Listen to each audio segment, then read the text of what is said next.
Leyendas urbanas de Puebla. La Catedral de Puebla.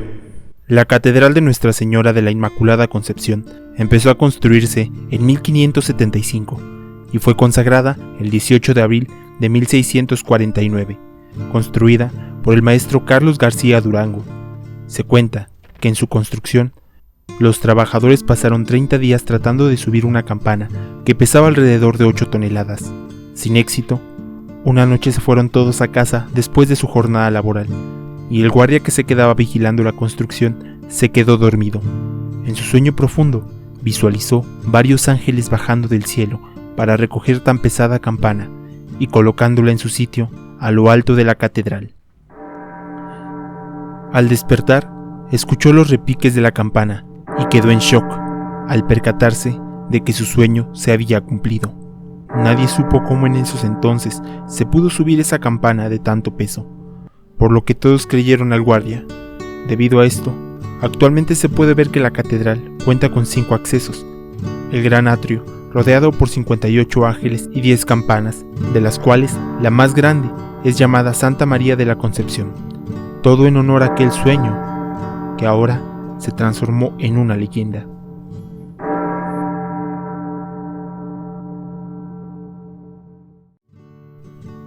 Los túneles de Puebla.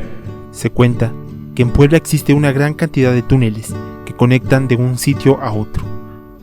Por ejemplo, se habla que en la época porfirista, el personal de seguridad del Palacio Municipal aseguraban que no sabían cómo el presidente podía estar en un momento en el palacio y en un par de minutos en la catedral, sin ser visto que haya cruzado alguna puerta principal.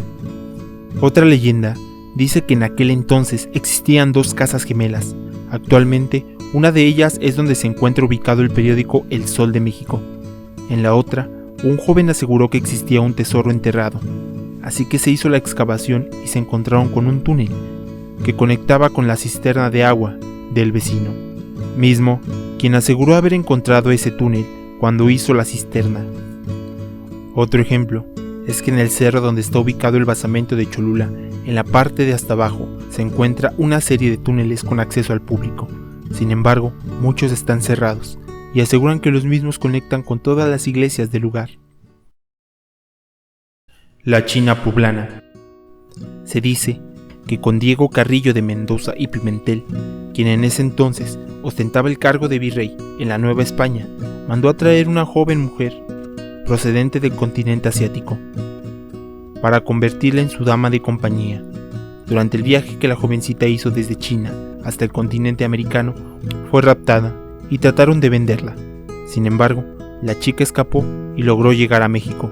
Una vez ahí, uno de los comerciantes se la vendieron a don Miguel de Sosa, quien la hizo su esclava. A la muchacha se le conocía como Catalina de San Juan y vivió poco tiempo al lado de su nuevo amo, pues este falleció repentinamente. A pesar de esto, don Miguel dejó estipulado en su testamento que a su muerte se le diera la libertad, y así se hizo. Gracias a esto, Catalina fue a vivir a un convento hasta el día en que murió. Actualmente se le conoce al Templo de la Compañía como el sitio exacto en donde descansan los restos de la China poblana. Se dice que luego de su muerte, varias mujeres comenzaron a imitar su estilo de vestir. La razón de esto era principalmente porque ella provenía de otro continente lejano, en donde se utiliza otro tipo de materiales para confeccionar los vestidos, mismos que se siguen utilizando en la actualidad. El Puente de Obando.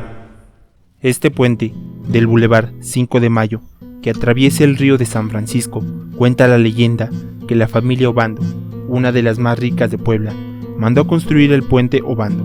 Así, podrían unir su lujosa casa con el resto de la ciudad al cruzar por encima del río San Francisco. El padre de familia tuvo 2 hijos, un joven y una joven bella de 16 años. Ella se enamoró de un joven de clase media, cuya unión fue desaprobada por el padre. Los jóvenes se amaban y se veían en secreto. Un día, mostrándose su amor, fueron descubiertos por el hermano de la joven. Enfurecido, desenfundó su pistola y disparó al joven. pero su hermana se interpuso entre la bala y su amado, recibiendo el impacto en el pecho y muriendo en el acto. El amante, molesto y con deseos de venganza, intentó alcanzar su espada. Este lo asesinó con un cuchillo, antes de que él mismo tomara la espada. El hermano fue detenido, pero no se le declaró culpable, pues solo cometió un crimen de honor. Él, inmerso en la ira por el fallecimiento de su hermana, se hizo de varios enemigos, y un día apareció muerto en el callejón. Debido a ambas tragedias, el padre se deprimió y se volvió alcohólico. Una madrugada fue al puente de Obando, y ahí se le acercó una mujer pidiendo limosna. El padre se negó a darle monedas. Entonces, cuentan que la misteriosa mujer resultó ser el espíritu de su hija. Incrédulo, trató de huir, pero el nivel del río inexplicablemente se alzó, y el hombre cayó en él, siendo encontrado ahogado algunos días después. Ahora, se dice que se puede ver al espíritu de una mujer en el puente, pidiendo limosna. Si se accede a darle algo, uno puede cruzar el puente. De lo contrario, es arrastrado al fondo de lo que un día fue el río San Francisco. La fuente de los muñecos. Entre las calles 22 Oriente y 18 Norte del barrio de Xonaca, en Puebla, se encuentra ubicada la fuente de los muñecos, en donde se puede ver un niño vestido con overol de obrero y una niña con vestido amarillo. En este lugar sucedió un trágico hecho. Hace muchos años, cerca de dicho lugar, existía una quinta que le pertenecía al entonces gobernador de Puebla, Maximino Ávila Camacho.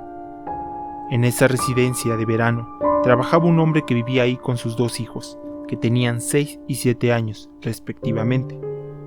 Se dice que siempre estaban juntos, cantando y jugando. Un día lluvioso, los niños se fueron a la escuela. Llevaban una sombrilla. El niño iba abrazando a su hermana para protegerla del agua. Esa fue la última vez que los vieron. Durante mucho tiempo, tanto sus padres como los vecinos los buscaron, afligidos sin hallarlos. Se cree que cayeron en un pozo de agua que se encontraba cerca de la finca. Maximino Ávila Camacho, como propietario de la finca y como gobernador, conmovido por la historia de la desaparición de los niños, mandó hacer en ese lugar una fuente y ordenó colocar las estatuas de los niños. Los muñecos originalmente se encontraban cubriéndose de agua con una sombrilla, de pie, como la última vez que los vieron, sobre azulejos de talavera poblana, en el centro de la fuente. Actualmente, las estatuas se encuentran desgastadas por la caída del agua que golpea sobre la piedra de sus cuerpos. Muchas personas han asegurado que los muñecos se mueven, así como también transeúntes aseguran haber escuchado risas de los niños y sonidos de juegos provenir de la fuente.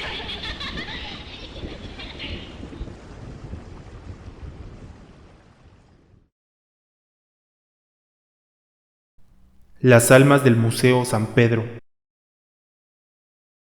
La leyenda remonta a 1547, cuando se erigió como el templo de San Pedro a petición de Fray Julián Garcés. Siglos más tarde, en el año de 1867, se convirtió en el Hospital General del Estado. Sin embargo, fue hasta su renovación como museo que trabajadores del lugar encontraron varios huesos humanos que pudieron haber sido de aquellas personas que fueron atendidas y fallecieron en aquel hospital.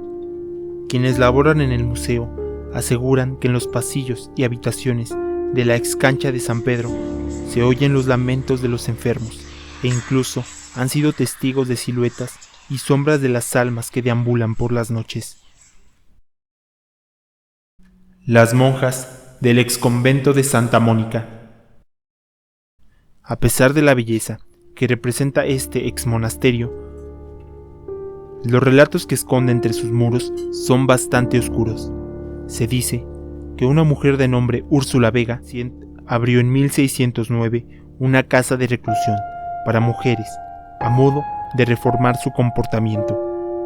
Sin embargo, también resguardó a la orden de las monjas de Santa Mónica y fue el doctor Manuel Fernández de Santa Cruz quien reforma el lugar en 1679 para brindarles un espacio por igual incluyendo espacios como oratorios, una nueva iglesia y hasta celdas. Este lugar fue clausurado por el gobierno debido a denuncias por irregularidades.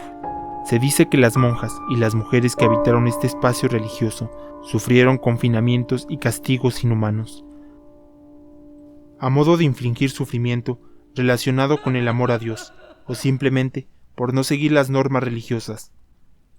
En algunas zonas del exconvento se han encontrado esqueletos de fetos, e incluso el esqueleto de una mujer que pudo haber presentado signos de embarazo.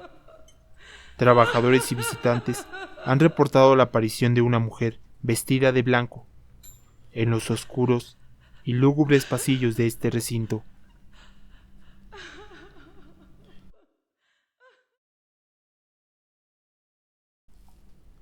El patio de los azulejos. Este lugar era una casa religiosa que después de la reforma funcionó como vecindad. La historia cuenta que un viejo abogado vivía en una de las habitaciones del segundo piso de la legendaria casa, y por la noche, cuando llegaba, encontraba sentado al pie de la escalera a un anciano que rezaba con un rosario en las manos. La costumbre de verlo todas las noches hizo que el abogado y el misterioso hombre hicieran un trato amistoso que les llevó a conocerse mejor y entablar largas charlas en la casi deshabitada vecindad. Entre esas pláticas, el abogado supo que su amigo era sacerdote. Así transcurrió el tiempo, cuando cierto día se presentaron dos monjas para solicitar limosna en la vecindad, y llegaron con el abogado. En medio de la plática, él les dijo que en esa vecindad vivía un sacerdote que tal vez conocían. Las monjas se miraron extrañadas y le preguntaron por el nombre del padre. Al oírlo, no pudieron ocultar su asombro. Inmediatamente, el abogado les volvió a preguntar si lo conocían, y le contaron la historia del antiguo convento, de la cual habían escuchado que un sacerdote se aparecía rezando precisamente en esa vecindad todas las noches con su rosario en mano. El abogado, al comprender que su amigo era un espíritu que rondaba por la vecindad, no soportó la presión y se cambió de vivienda antes de investigar más acerca del misterioso hombre. Actualmente, hay personas que aseguran aún ver a aquel anciano rezar todas las noches al pie de esa escalera. ¿Y tú, conoces alguna otra leyenda del estado de Puebla?